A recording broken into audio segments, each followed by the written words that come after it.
কবি বুদ্ধদেব বসুর প্রয়াণ দিবস স্মরণে তাঁরই বিরচিত কবিতা রবীন্দ্রনাথের প্রতি।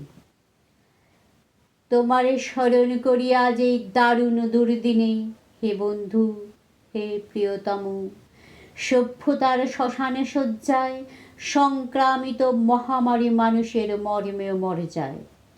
প্রাণলক্ষ্মী নির্বাসিতা রক্তপায়ুদ্ধত সঙ্গিনে সুন্দরের বিদ্ধ করে মৃত্যুবহ পুষ্পকে উড্ডীন। বর্বর রাক্ষস হাঁকে আমি শ্রেষ্ঠ, সবচেয়ে বড়।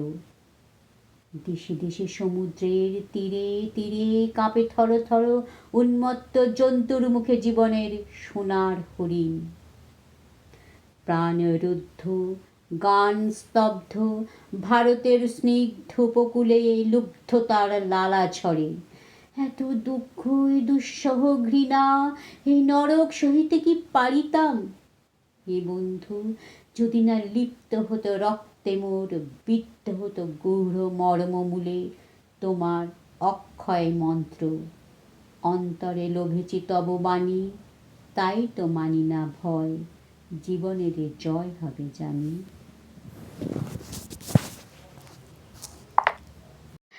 কবি বুদ্ধদেব বসু সম্পর্কে সামান্য কয়েকটি কথা। বুদ্ধদেব বসুর জন্ম 2রা সেপ্টেম্বর অধুনা বাংলাদেশের কুমিল্লা জেলায় 1908 সালে। তিনি বহুবিধ গুণের সমন্বয়ে একজন প্রতিভাবান ব্যক্তিত্ব ছিলেন। একাধারে কবি, প্রাবন্ধিক, নাট্যকার, এছাড়াও ছিলেন কথা সাহিত্যিক, অনুবাদক ও সাহিত্য সমালোচক। তার জীবনের অন্ধকার মুহূর্ত ছিল। তিনি জন্মের অল্পকাল পরেই মাকে হারান, বাবা হয়ে যান নিরুদ্দেশ। এমত অবস্থায় তিনি প্রতিপালিত হন মাতুলালয়ে। এরপরেও তিনি নিজ প্রতিভা বলে স্বনামধন্য হয়ে ওঠেন।